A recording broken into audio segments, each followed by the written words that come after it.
Welcome to our next episode of The Female Fist. And I have a very exciting guest with us, somebody that most of you probably know. She is a 3-star international official.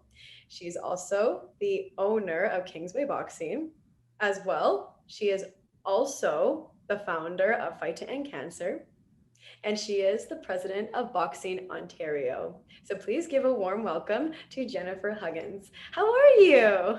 I'm good. How are you? It's so nice to talk to you. I know that we were like talking before we got on here, but it's like I said, it feels like forever. It feels like it's been so long to have It this. has. It's been like a year and a half now, and we've been. I'm not sure if you're in Toronto. I think you might be in Peel, or no, you're in Halton Florida. area, personally Halton.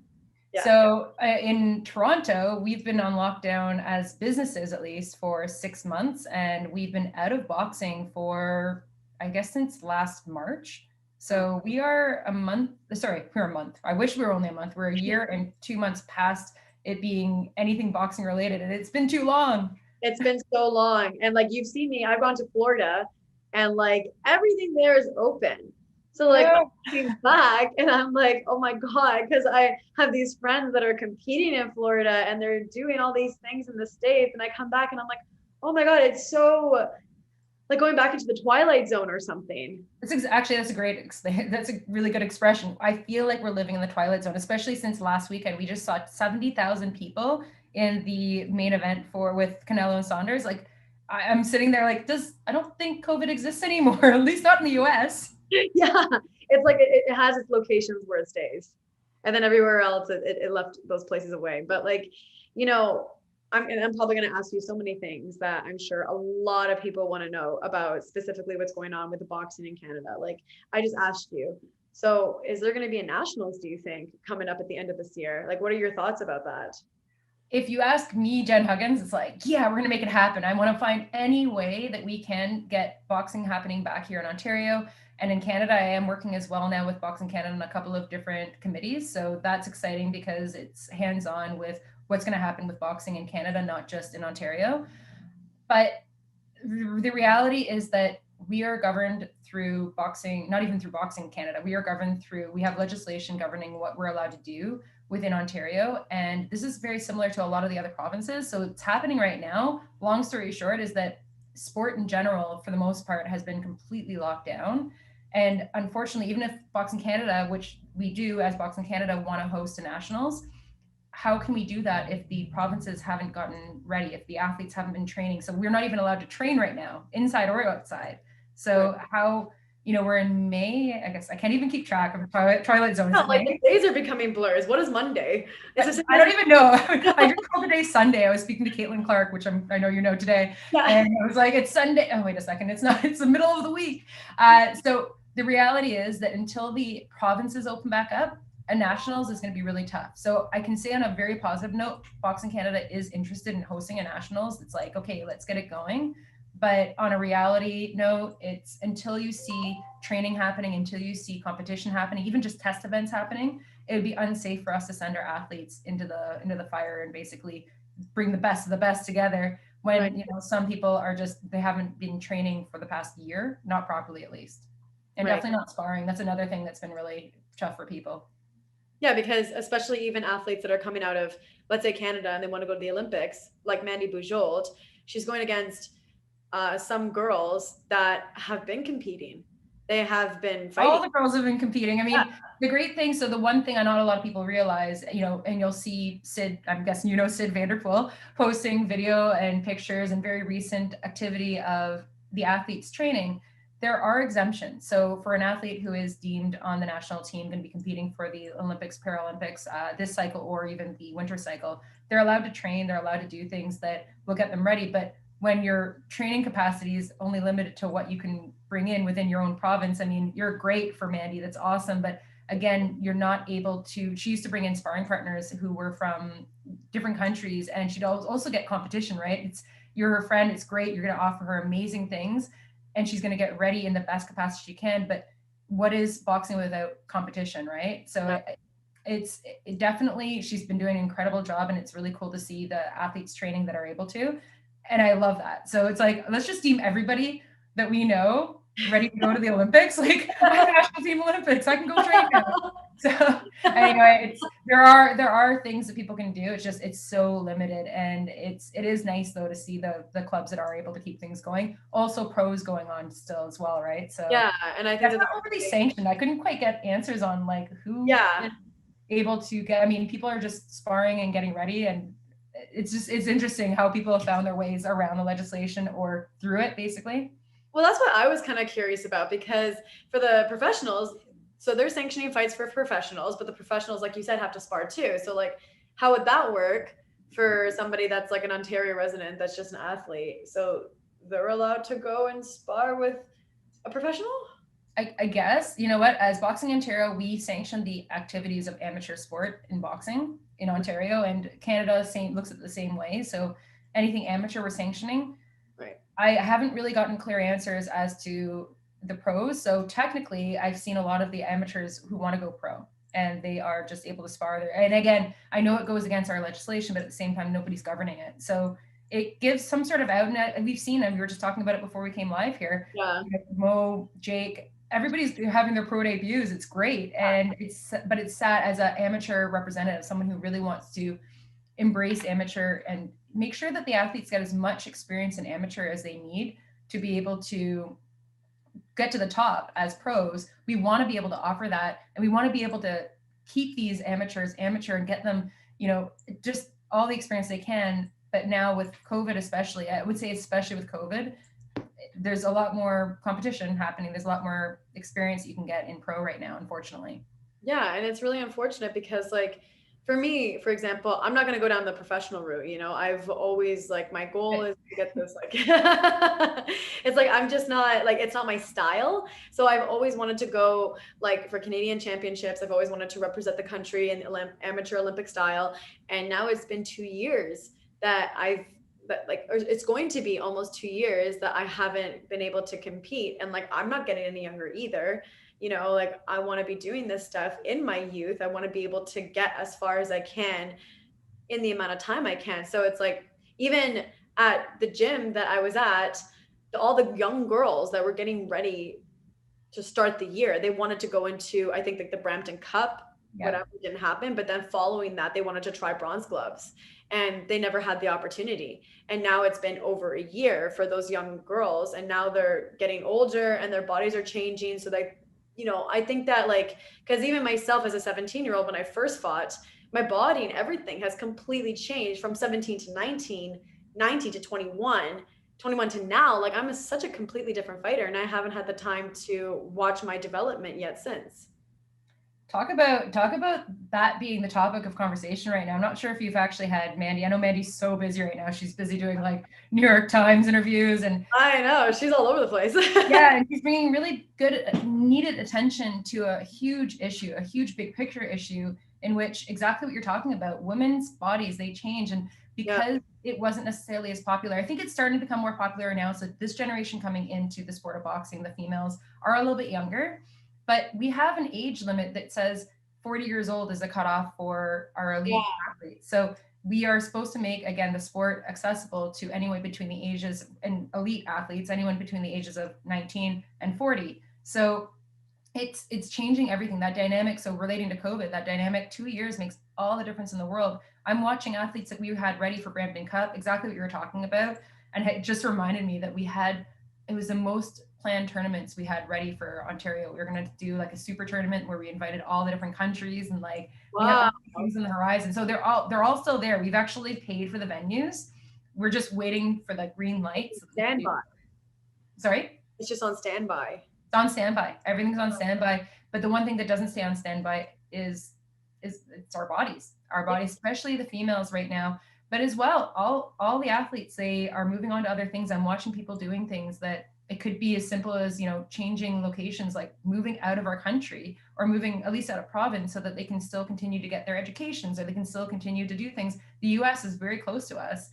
So I have a lot of athletes that we know directly who are moving out to the US because they can still train, they can still do their school. They're actually, and again, I know COVID is very real. I've seen the effects of it. We actually lost our past president, Ron Gallen, to COVID. So we realize we have to find safety in what we're doing. I just want to find a pathway forward as well. And I think that's probably where we're all at. Yeah, absolutely. And like in regards to, you know, right now with how you're communicating with Boxing Canada and how the other provinces are communicating, like what is everybody else saying with like what is like BC saying? What is like Manitoba saying or Alberta? What is everybody saying? Is there like a consensus with anything or?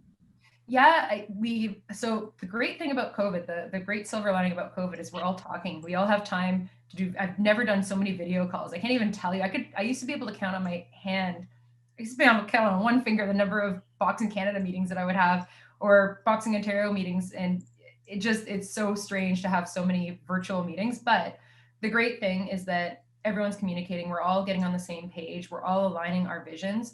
We're all trying to make sure that we're ready to rock when we're ready to rumble when things can actually go.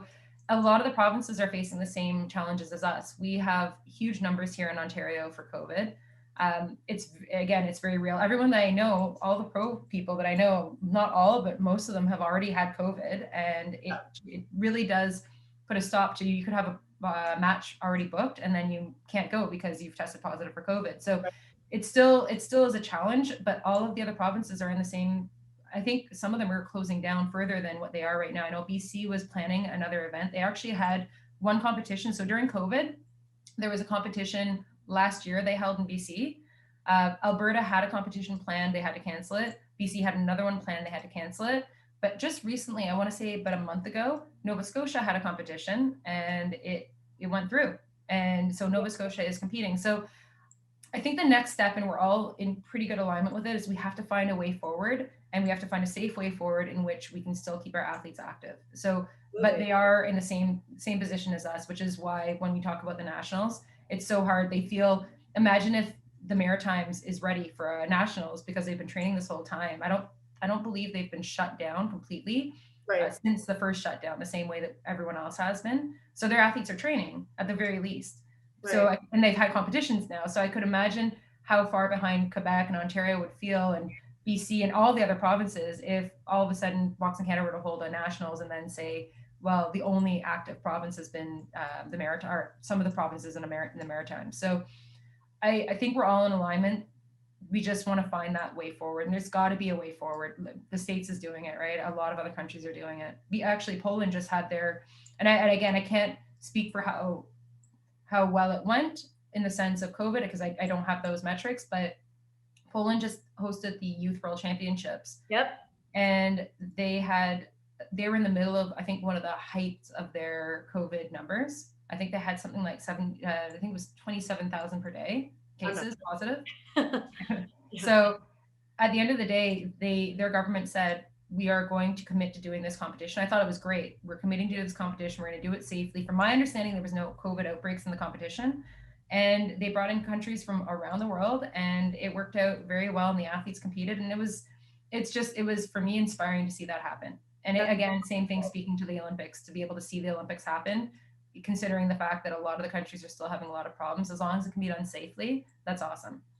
Yeah. And like even hearing that, I would imagine that everybody's probably thinking, like, why don't we take the like blueprint of what is some of these countries that are making successful tournaments, like taking that blueprint and seeing like if that could be done here as well. Because I mean, if they're doing it in multiple countries, it's not just like an anomaly for like one tournament in one place. If it's happening, then it's something that wouldn't be out of discussion moving forward or something. I need to bring you on a team so you can convince this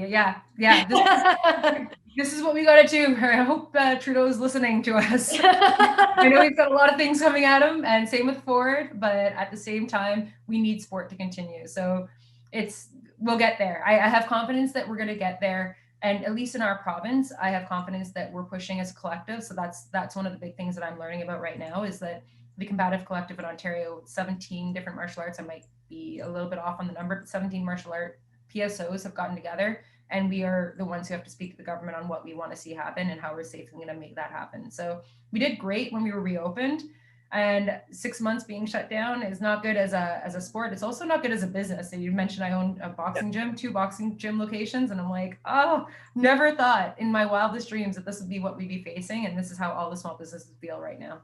Absolutely. And have you seen what United Boxing Gym has been doing? Yeah.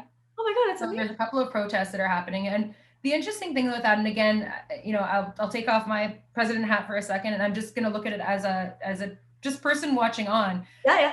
I've been told as a business that I am not allowed to open my doors to anybody indoor or outdoor. So I can't have people training outdoor with me. We opened it for 4 days. We got 4 days of training, Oh my and God. we're like, yay, this is good. But when I go down to Lakeshore, and so I can't do organized training. Okay. I go down to Lakeshore and I see all these people just, they're not organized. They just come there and they're training and they're walking. I'm walking along Lakeshore and I'm getting bumped into. I've had more contact on Lakeshore, physical contact, than in boxing. So over the past year and a half. The physical contact, I mean, nobody is the big difference. And that's where I see what United is doing, and I understand what their cause is. The idea that we can't, get organized sport together and fall within the legislation that's been deemed safe for even gray zone, which would be outdoor training, that would be organized with contact tracing, safety protocols, physical distancing, everything that needs to be done. And then, but I can go down to Lakeshore still, and there's no problem with that. I mean, definitely we're supposed to keep our distance, but people don't always do that. They're running Right. past us, they're breathing hard, they're doing all the things that People are doing. and there's no contact tracing. I don't know who that guy was that knocked into me, but I want to beat him up. I want to invite him to my gym, but I can't do that because we're shut down.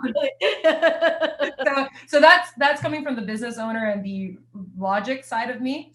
From the president side of things, we sanction, all we're doing is sanction the, gosh, we're just sanctioning the boxing that's not sanctionable right now. So I'm not even allowed to say anything about it, but I am very impressed with what they're doing. It's gotten a lot of attention. And at a personal level, I think that their fight is very valid right now. Yeah, and when I went to one of the protests, because I had to see it, and like when I was talking to the guy's name is Jordan, and I was like, everybody here, like he made sure that everybody was like distance 6 feet apart. There was like over 100 people at Canoe Landing, all lined up 6 feet apart because they're outside. And he knows who they were because they all signed up, right? Yeah, and like if they wanted to, they could just wear a mask, and if they didn't want to, they're outside, so they didn't have to. But some people wore masks, some people didn't, but everybody was distanced, and they had like a DJ there, and everybody, like you could see, everybody was just loving the moment. And I think that it was one of those things where it didn't matter like who you were. You could be like, I don't know, a nurse here or like a dog walker over here. It didn't matter. But everybody was just so excited to be doing this workout together in this community too, right? It's community. It's all the things that we are like just aching for right now. Yeah, like I feel very disconnected to my boxing community. I feel disconnected. And it's weird. Like I'm doing these podcasts, and so I get to reconnect with a lot of the women, which is great. Like for example, I haven't seen you in like we said, over a year. It's crazy. And I'll tell my audience, like I met Jen when I was just a little one. Like I was like I remember when I hadn't even met you yet. So it was Juan Vargas. Do you remember that name? Of course I do. Okay, so Juan was talking about you. He's like, have you met Raf's daughter? She's incredible. She's a little pit bull. She just like murders us in sparring. I guess you must have sparred with him or something. Yeah. I was just like, who is this girl? Like I don't think you'd competed yet, because I believe your first competition was you were 15-ish, or were you a little bit later? Was it later? I was like 17 my first bout. So I heard about you when you were 15 then. Okay, so I heard about when you were 15 because you were 15 at the time, and I'm like, where is this girl? I need to see her. It was so exciting. Then when I saw you compete for the first time, I was just blown away. Oh, your technique and it was so good because we didn't have enough young girls, especially we still don't have enough young girls in the sport. But we didn't have enough young girls that we could just be like, oh, let's get this. And so I don't know if there was that much competition for you at the time you first started. No, there wasn't. And it's funny that you say that, because back then I was like the baby in the community. There wasn't like young girls aside from like Amelia, but I don't even remember if she had competed at that time. I can't remember. Like I was 17. So like she would have been competing as a junior. Maybe. But then she's 2 years ahead of you. So you might have been able, was she one of your, she was probably open class by the time you got in. No, maybe not. I can't I'm quite remember. 26 right now, and I think she just turned 18 or something. Did she? Oh gosh. Yeah. Yeah, that's what I mean. So I don't Yeah. know if she like I don't even know. Maybe I don't know. But like I was considered like the baby in going into all these things because most of the girls that I fought were older than me, like at least by a couple years, or like my very first bout, she was 28 Mm-hmm. and I was 17, so they made an exhibition or something like that. Oh, With well, boxing. well, she's doing great now. I don't know. There was nobody that I can actually think right now who stands out as being at the same time as you, as coming up at the same time as you. So and we need to change that. That is the biggest thing that we want to see a movement towards. And then COVID, we were moving towards that, and now COVID's kind of crushed that. But I love what Mandy's fighting for. I mean, I'm not sure. Again, I was just mentioning to you before about Mandy. I don't know if you guys have talked yet or had her onto the show, but her fight is so inspiring to me as a woman in sport, but also just being someone in sport who's trying to help create the future of what sport's going to look like, because we do lose a lot of women either as athletes, officials, coaches, because they decide they want to start a family. It shouldn't be a decision between both. It should not be like that. So it was great when I first saw you come into the scene. We need to have more. We need to have, and we need to make sure that people don't feel like it's going to be short-lived, because we have until 40, right? That's men and women Have until 40. have Like until 40. there's a bar. It's right there. But like that's the thing is I'm starting like for example Faith Rago Yep. and there's another little one. What's her name? There's a couple floating There's around. two that have been coming up, and I've Yeah. noticed that like the females. I mean, if you like, the Edenberry not tournament, but like the training camp that they have out in Ireland every year in August. Like hundreds of girls across the world go to this training camp, and it's just incredible. Like I had no idea that so many women were involved, and it was I think that like as time is going on, because now with social media people get to just like go online and they get to see these girls train, and then it's like I think it's just opened so many doors for women, this whole social media platform, and I'm seeing so many girls getting into it now. Obviously it would be great to have more younger girls. I think there's still that stigma where everybody's like, oh well, if they're really young, then like what about head trauma or stuff like that. I think that like I don't know if there's still a stigma between like boxing being more for men or whatever. When I look at what Ireland does, they do so many great things. I think we need to look and see what other countries are doing and adapt what their models are. But Ireland is so great. They would bring their athletes to Brampton Cup. I feel like every year they brought like a good team to Brampton Cup. Yeah. But the stigma, I believe it's kind of wearing down by quite a bit. So I'm going to be curious how this break from boxing is going to treat boxing and encourage athletes to start at a younger age. One thing that I could note that we have spoken about, and I know that it definitely has been either passed or it's in the works, is a body shot only kind of level. So I know they already do this in Quebec, where if women or men or children are not quite at the level where they want to take head trauma or blows to the head, which is, I mean, I don't like the word head trauma, but anything, I mean, it's traumatic to receive a punch, maybe emotionally, but if you're not traumatized. But the idea there, I like the idea because basically what it is anyone before, I believe it came forward as anyone before novice or anyone up to novice, sorry, who have under 11 bouts can compete in this non-head blow boxing, which Really? exists. And that's part of why Where I does don't think so it definitely exists in the US. It definitely exists in Quebec. They've already got something along those lines. This is the first time I'm hearing about it. Sorry? This is like the first time I'm hearing about it. So there's other leagues as well. So there's a couple of different. Are you petting your cat? No, I'm putting my laptop in the charger so it doesn't die on you. Oh, there it is. I thought I saw the cat walk behind you. I'm like, oh, the poor kitty. Get her in here. Go on. So yeah, I don't know where it's exactly like sanctioned specifically, but I know that it's been brought forward a few different times. I know in the US it is sanctioned. There is something in Quebec. I want to say they've already sanctioned this for any fun box bouts. They don't receive head blows. And to me, what it actually does, so I know one of the arguments when I first heard about this league or whatever, it would be like a specific category.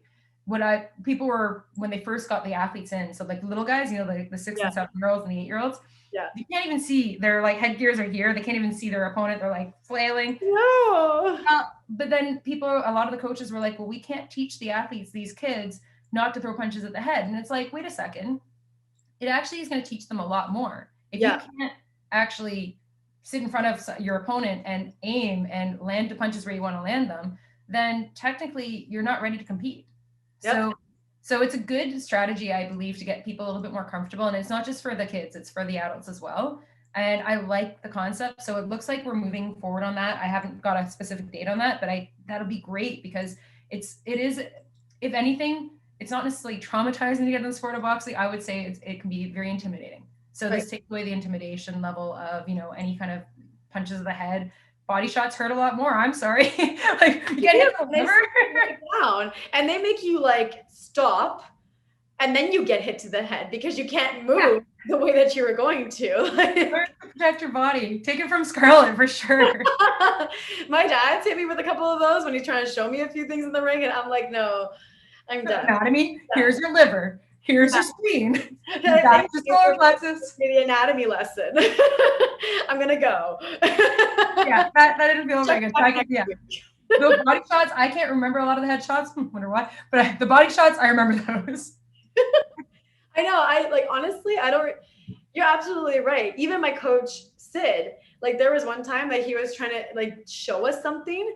So we were in the ring, and he gave me this body shot, and I was just like, I didn't like that. Like I was like, okay, like because it was Sid, and for those watching who don't know Sid, he is this like gigantic, big, muscular man who, when he throws a punch, and it could just be a little tap. Like people say when I punch people as like a joke, I've got like really bony knuckles that just get into things. Yeah, he's just got big, bulky muscles that like doesn't matter how hard.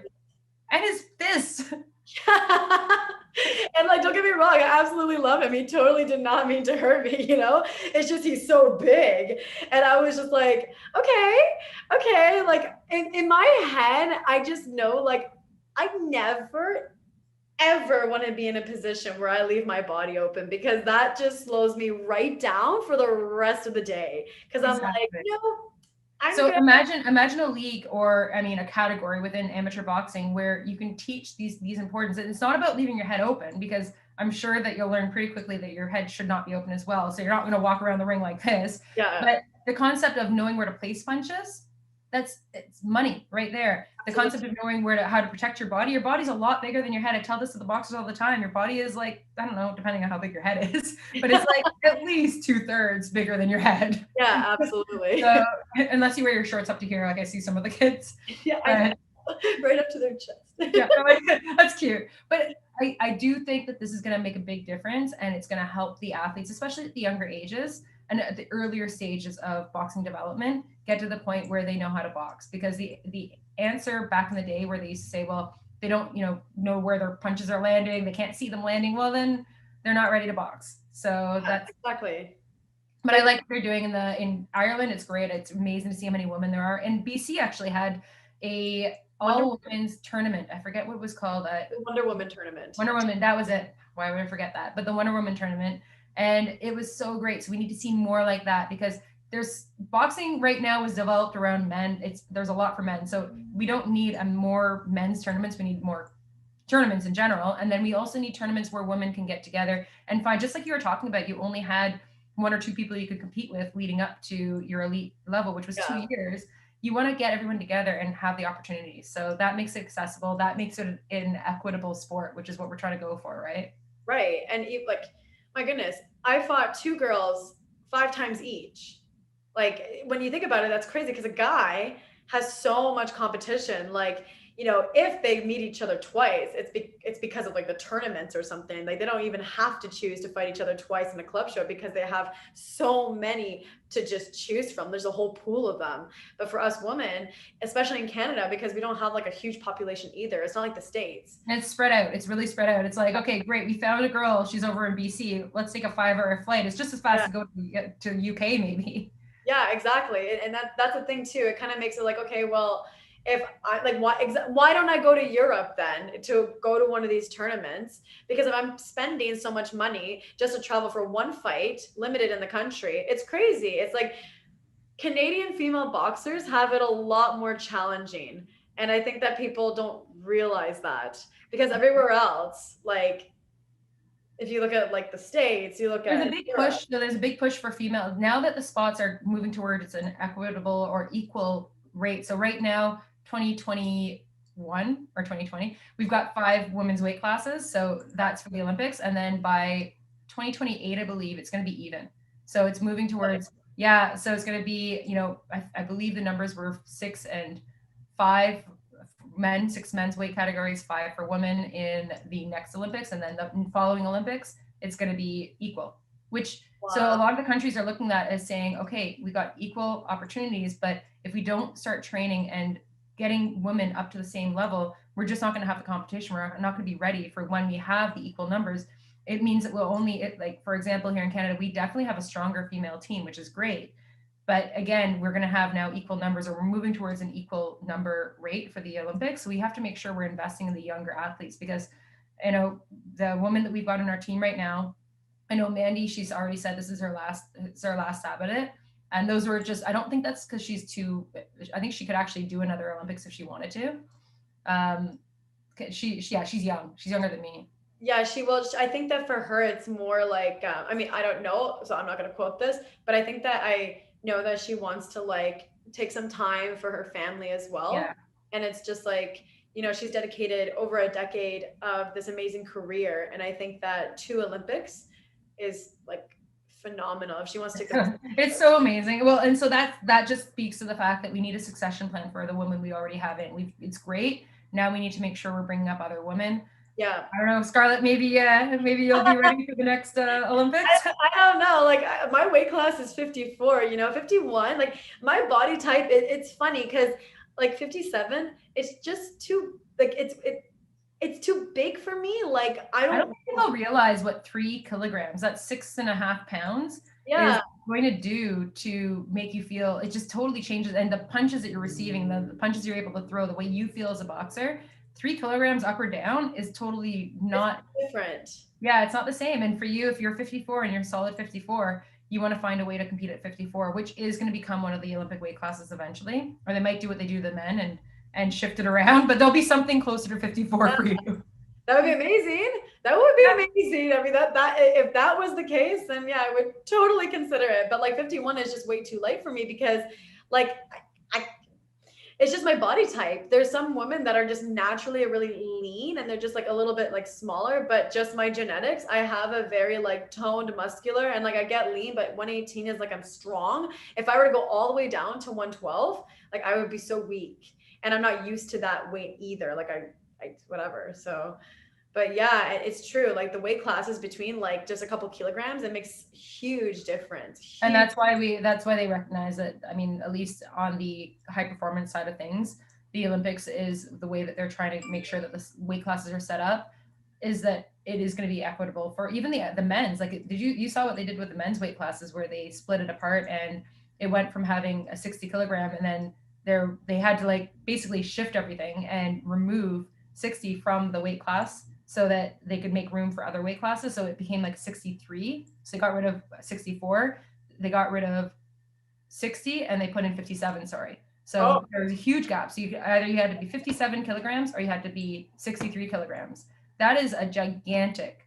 That's huge. Huge space. So the men, could you imagine the ones who usually compete at 60 kilograms having to either decide to go down in weight class or up? And that's what happened to Eric Bassram. So like I didn't even know that that's what was going on with him.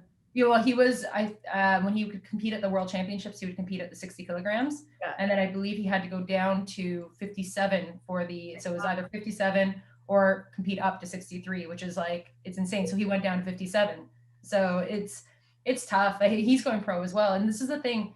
Until we can make things accessible and equitable, not just for women but for the sport and for athletes within it, we're going to keep on hearing things like this where the athletes can't necessarily stick around long enough to see that you're 26. I'm so happy you're still in the sport. But imagine if you got bored of it. It's very typical to get bored of fighting the same person over and over and over again.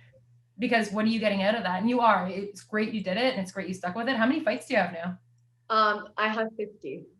50, 50. 50, yeah.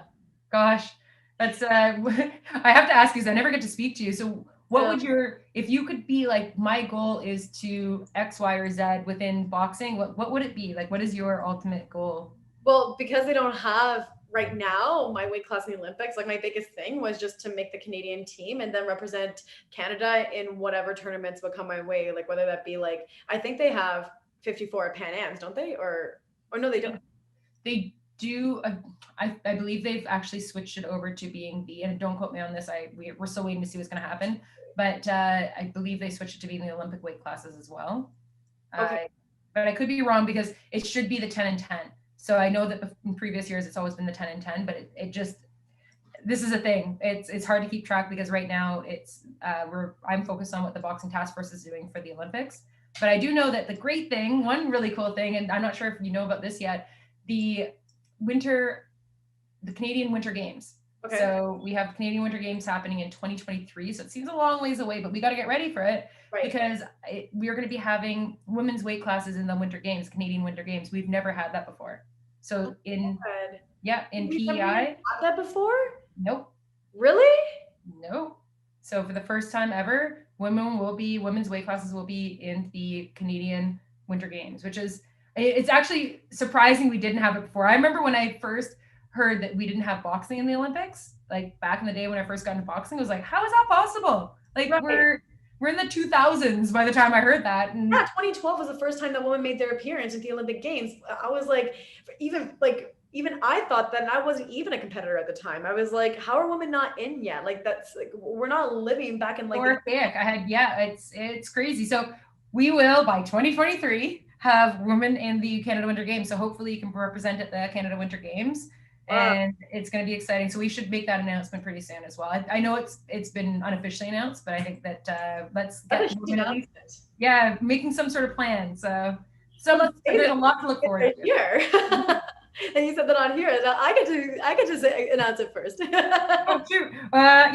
I mean, I already said it, so definitely, go ahead and announce it. I'll get in trouble later. No, but that's just crazy. I didn't even think that women weren't in it, until you just said that. It's like, what? So we're not even just in the 2000s. We're in the 2020s at this point, and the women haven't been in the Winter Games. That's crazy. Yeah. How do you do that? Yeah. So, but there are a lot of great things, and a lot of it's being mandated by Sport Canada in the sense that there is a huge, and I've had some conversations about people saying, well, man, why does it have to be mandated? Why can't we just do better? We haven't done better yet. So I'm happy that Sport Canada is getting on the side of mandating things. I'm happy that people like Mandy are pushing to create awareness on things that people never thought about, or people, women never thought about. I never thought about how much I put aside as a woman in sport until Mandy didn't get to fight for her position in the qualifiers because it got canceled, and it's gone to a ranking system. And now Mandy's having to fight to bring awareness to what and how and why it is very inequitable for women in the sport of boxing and women in sport in general. So it's interesting to figure out how much I want to say that by not doing something about it, the women who are involved, especially in leadership roles, are complicit in the situation. So we need to do more, especially the women who are in leadership, especially people like myself, who can actually say that I've represented in the sport now as an official as well, where it has affected me directly.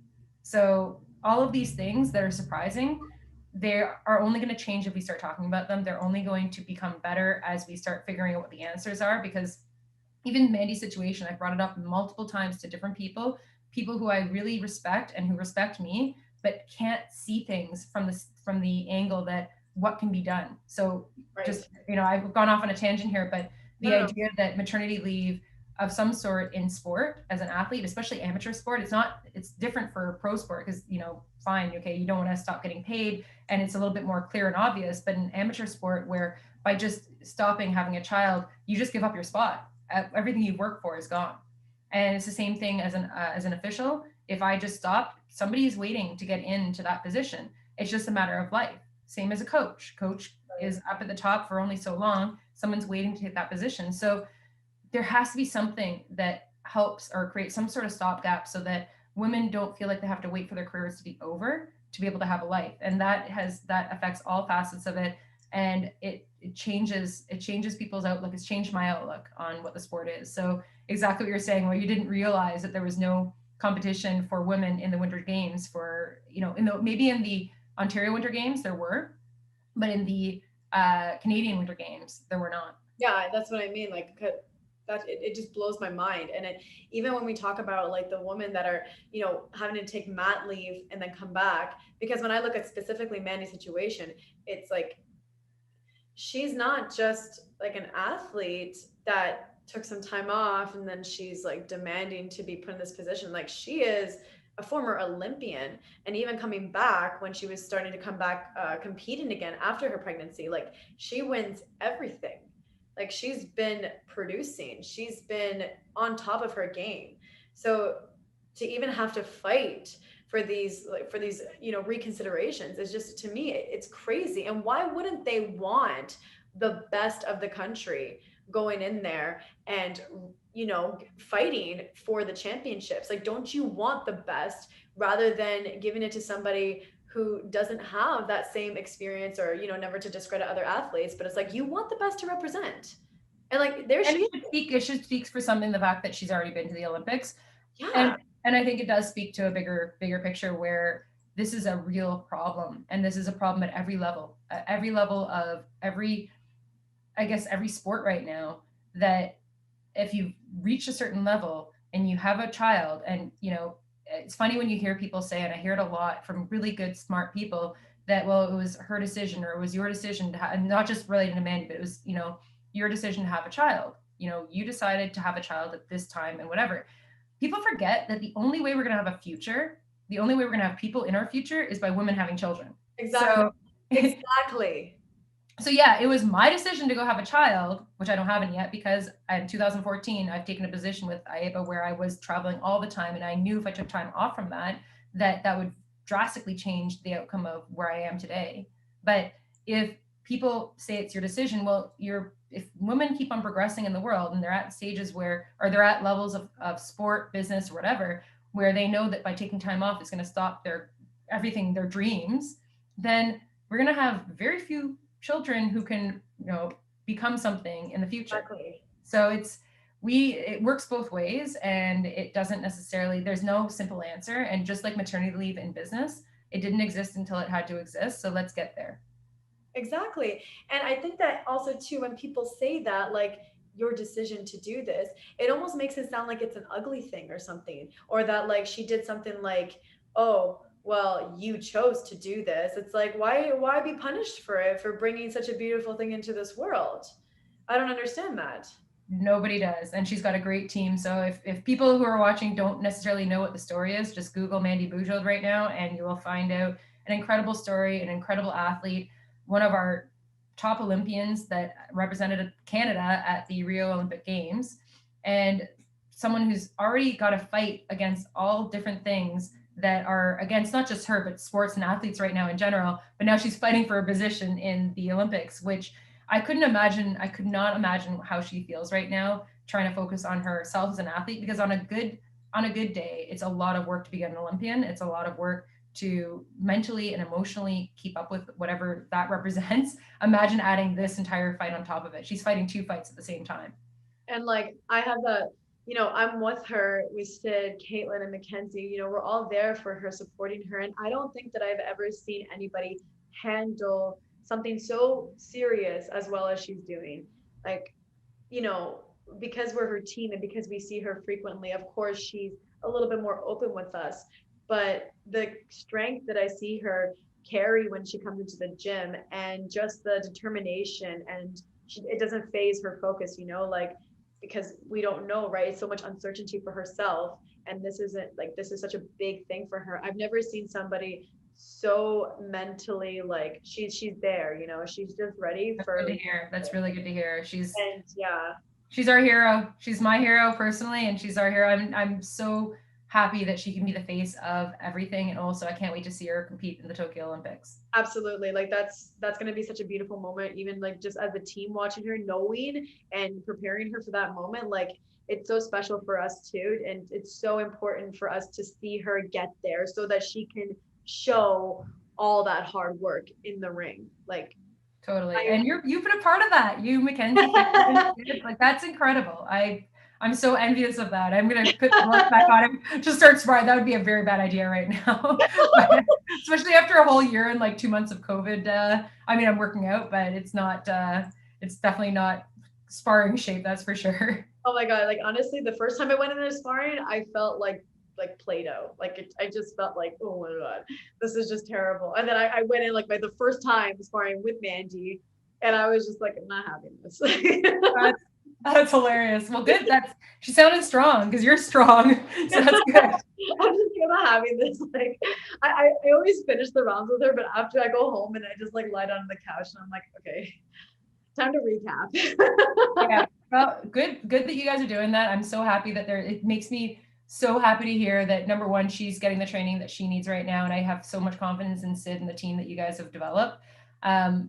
And then it also gives me confidence to hear that we're heading back to something and safe sport in some capacity, and that you're a part of that. That's huge. You're one of the only people in our country who are sparring legally. I know.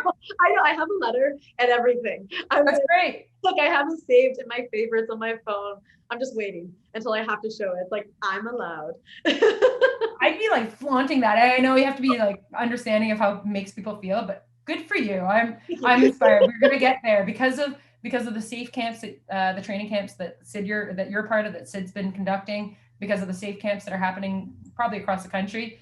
These are good examples of how things can work. So thank you for contributing to that as well. No, thank you for just even highlighting that, because honestly, Sid has kept everything so like he follows everything perfectly. When we're there, it's just us and the girls. And we have the gym, and sometimes it's not even like all of us. Sometimes it's just like the three of us and him, but like it's just us. And Mandy does whatever she does like for her other training sessions, but like he's kept everything perfect. We're all good, we're all safe, we have such a good dynamic with each other, we all bring something different to the ring, and it's like we have such a solid team. I'm very blessed, I'm very lucky, I'm really really happy. That's something to bring good attention to as well, because there's a culture right now of being silent about what people are doing because you're scared that maybe people either won't understand or that social media might take it out of context. But Right. There's a fear of people knowing, like, or just a culture of people not wanting to talk about all the awesome that is happening, like what you're doing right now. You should be like on display. Boxing Canada should be like, look, here's what's happening. I mean, I have to be careful saying Boxing Canada should do, but I mean, it would be great to see it out there in the open and show that there are things still happening in Canada. So it's inspiring. I'm happy that we got to talk about it, because at the end of the day, it shows that sport is still happening. It's a high performance sport and you're part of that, and that's incredible. And it means we're just steps away from being able to get sport back in Ontario and Canada. And I really hope that it's sooner rather than later, because as we talked about earlier, time's ticking for so many wonderful athletes. And we also are examples for the current youth coming into the sport. If like over the past 2 years, somebody, let's say from 15 to like 17, and now they want to compete, they don't even have like people that they've been watching to take example of or been seeing like action happen. It could be also just discouraging in general, not seeing anything happening. It's true.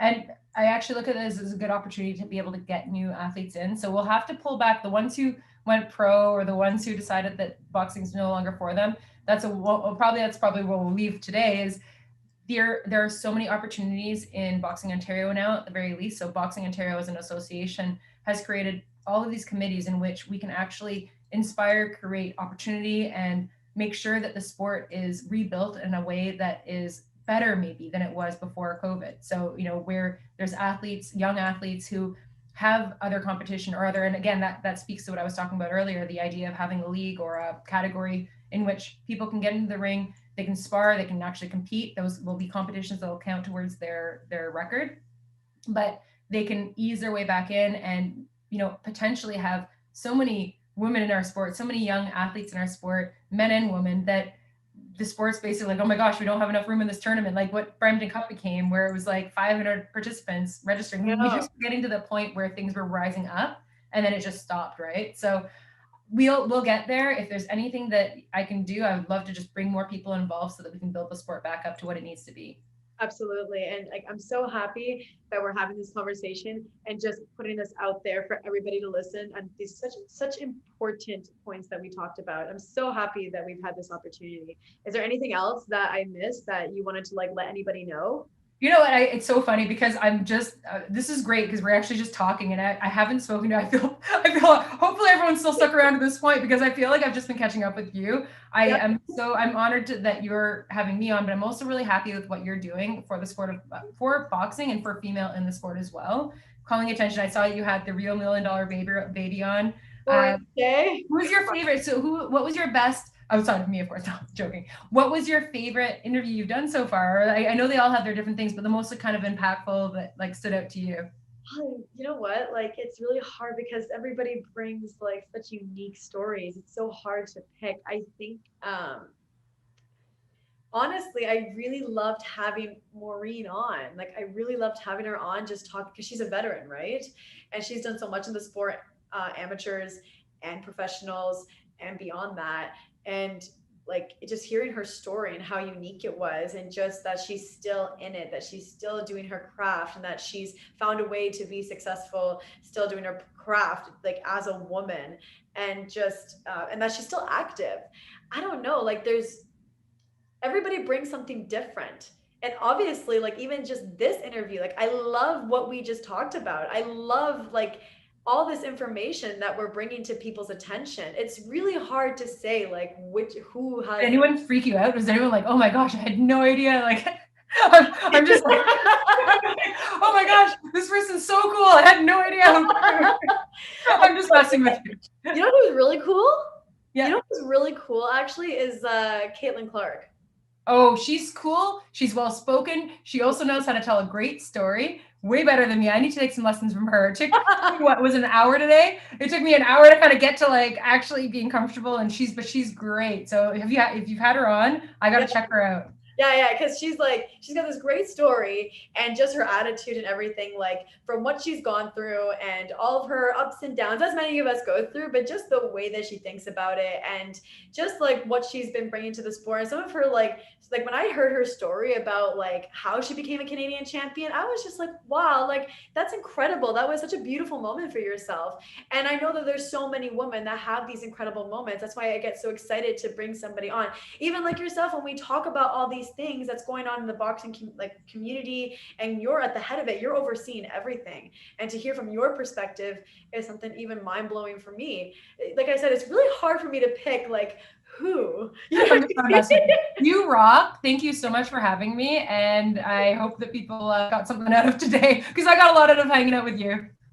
You know what, like trust me, I think that there's going to be a lot of good feedback on this video. Like I'm super excited. This launches like Friday at noon, so this is like Eastern time, I say, for everybody, and this is like going to be, I'm really excited, and thank you so much, and I hope that you'll come on here soon again in the future. For sure. Awesome. Thank you so much for having me. Thank you, Jenna. Thank you, everybody, for tuning in. If you have any questions, you can personally message me, or you can personally message Jennifer Huggins, or you can leave a comment in the box, and both of us will be happy to reply to your questions. Thank you so much, Jen, and stay tuned, everybody, for the next episode next week